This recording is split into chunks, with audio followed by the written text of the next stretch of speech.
the station covering all of the DMV. This is DC News Now. The Honorable Kevin McCarthy of the state of California, having received a majority of the votes cast, is duly elected Speaker of the House of Representatives.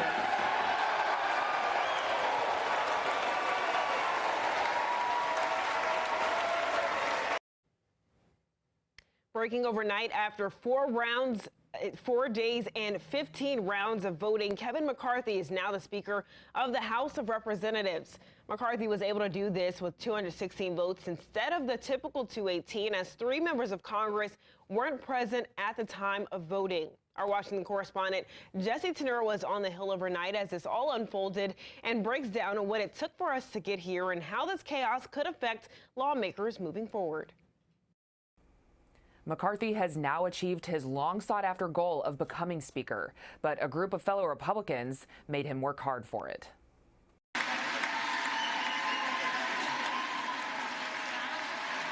After days of repeatedly losing vote after vote, Kevin McCarthy will officially hold the House Speaker's gavel. You know, my father always told me, it's not how you start, it's how you finish. And now we need to finish strong for the American people. McCarthy opponents like South Carolina's Ralph Norman flipped their votes. You think we would be here had we not felt confident in what was going forward? Pennsylvania's Scott Perry said McCarthy agreed to their demands for changing House rules to give rank-and-file members more power. We have the framework of an agreement that allows us to keep moving forward in good faith to that end so that this place works for the American people. But Florida's Matt Gaetz made it clear he would never accept a Speaker McCarthy. We do not trust Mr. McCarthy with power. The majority of Republicans, including Alabama's Dale Strong, supported McCarthy from the beginning. The last thing we need is someone, the Speaker, that doesn't want to be the Speaker. And the House can now get to work, swearing in new members, organizing committees, and taking up legislation. In Washington, I'm Jesse Tenor. Developing now, disturbing news coming from a Virginia classroom. An elementary school teacher has been shot. The suspect is reportedly a 6-year-old boy. Police say the shooting was not accidental, and it happened Friday afternoon at Rickneck Elementary in Newport News, Virginia. Now, dozens of police cruisers and ambulances swarmed the scene as the first grader was taken into custody. The teacher now in the hospital being treated for life-threatening injuries, but officials say she has shown improvement since she was first admitted. No students at the school were injured, and no other staff injuries have been reported. Authorities are also working to learn how the student was able to obtain a firearm and actually bring it into the building. School has already been canceled for Monday, and we're working to learn more, and we'll bring you updates as this develops over the weekend. Meanwhile, in Maryland, a 12-year-old won't be facing any charges for bringing a gun, a loaded magazine, and loose ammo to school in Anne Arundel County. This all happened on Thursday, and police say a school resource officer was alerted about the items in the boy's bag, but the police department says no charges can be filed against him because of his age. This is due to a Maryland law that went into effect in June, which says children aged 12 and under cannot be charged for certain crimes. All right, let's take a look now at meteorologist Derek Bowen in for Brittany Ward this morning. Derek, what can we expect moving forward in this early January? This early January, we're looking at temperatures while we had a very warm start to the year. Going to be relatively close to normal, at least for this weekend going into this next week. We have a cold front off towards the north that could cause a few little snow flurries into the highest mountains to the west later on this afternoon, but we're mainly watching a system out to the west, bringing rain across Tennessee and the Mississippi River valleys on your Saturday. Going to bring us a chance of some wintry weather Sunday. Looking at temperatures into the 40s this morning, a mix of clouds out there this morning. Looking at your day today, we're looking at those clouds to become lesser. And D.C., as we head a little bit further onward, but of course the valleys and mountains to the west, we will stay mainly cloudy throughout the day. Temperatures starting out in the 30s, eventually rising up into the mid to upper 40s for the afternoon. As we head into Sunday, this is where things start to get interesting, especially going into Sunday afternoon, starting to see a few areas of mix across the Shenandoah Valley, more so coming as we head into Sunday evening. All right, Derek, thank you. New this morning, Prince George's County Police are asking for your help to identify 2 suspects in a recent homicide. Officials just released this video of the 2 men. You can see them right there on your screen. Well, the incident happened in mid-December on Campus Way South in Largo. Well, police say 54-year-old Leah Alexander Thomas was found there with gunshot wounds, where he later died in the hospital. A $25,000 reward is being offered for any information that you may have that helps police arrest those individuals. Well, we have new details this morning in a sex trafficking investigation in Montgomery County. Police are currently searching for more victims. Our Cheyenne Corinne covers Montgomery County and spoke to anti-trafficking advocates about how predators are targeting the most vulnerable. The main message coming from sex trafficking advocates is that any of us can become a victim at any moment, but they also say that all of us can do something to put a stop to it. But that starts with being educated so that you know what to look out for. So critical for the community to know what to look for so that we cut it off on the front end so that people aren't being victimized. Recently, police arrested 34-year-old Pedro Jesus Perez Oliveros on sex trafficking charges. He's accused of advertising cleaning jobs on Facebook, then telling women they could make extra money as an escort and forced them into a life of prostitution.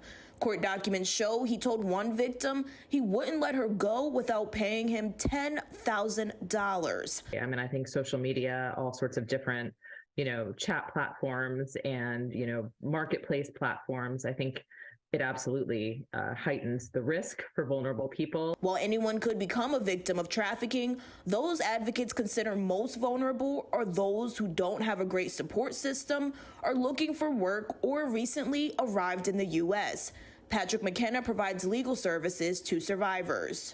So in a sex trafficking context, it would be what I call a Romeo pimp, a person who actually uses romance and love to lure a person in, to build bonds with that person, and then flips the equation at some point. Debbie Feinstein with the Montgomery County State's Attorney's Office says human trafficking often has the same grooming process as child abuse. So it's important those around victims look for the warning signs, like changes in behavior or suddenly having more money. We see a lot of cases where primarily women are housed together. Their phones are provided by the trafficker, their lifeline, their money, what they eat. I mean, literally everything is controlled by that person.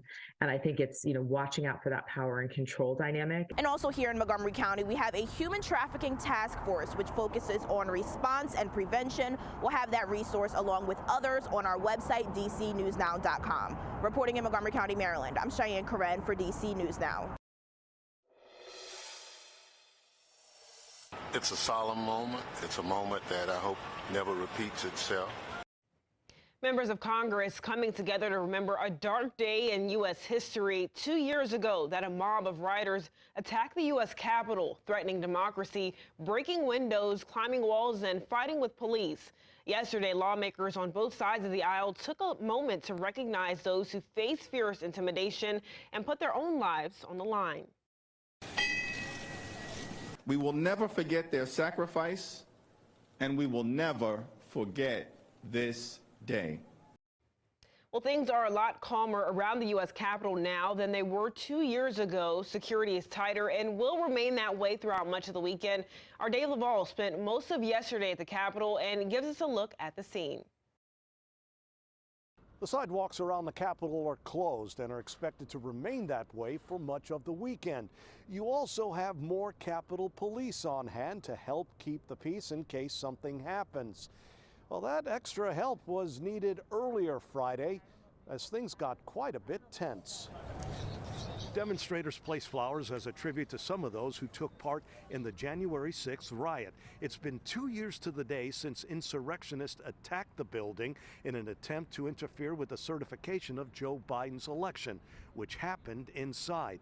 Sherry Hafner told us she had to be here. I came out here today to honor the 4 deaths of the patriots that were killed January 6th.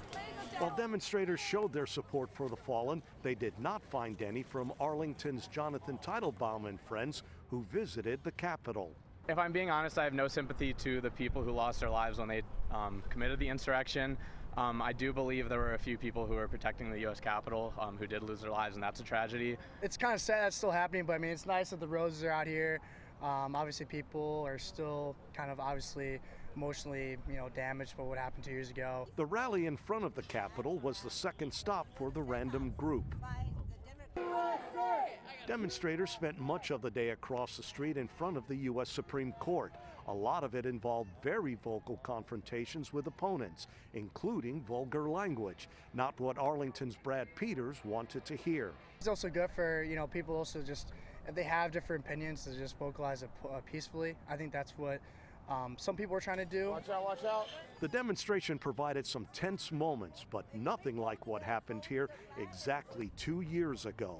The sidewalks are expected to reopen to the public on Sunday. You should also be aware there is reduced parking in the surrounding neighborhoods. At the U.S. Capitol, Dave Laval, DC News Now. And at the White House, President Joe Biden awarded medals to a dozen leaders, election workers, and police officers who showed exemplary deeds of service for their country and fellow citizens on January 6th. At least 9 people who were at the Capitol that day died during or after the rioting. America owes you all, I really mean this, a debt of gratitude, one we can never fully repay. Developing now, the mother of Ashley Babbitt, the woman shot inside the Capitol during the January 6th riot, was taken into custody. She's being charged with traffic violations. We were able to speak with her right before the arrest. It's the anniversary of January 6th where people died, and America needs to stand up and hold everybody accountable for that day. Babbitt's mother was released yesterday afternoon and given a citation to appear in court at a later date.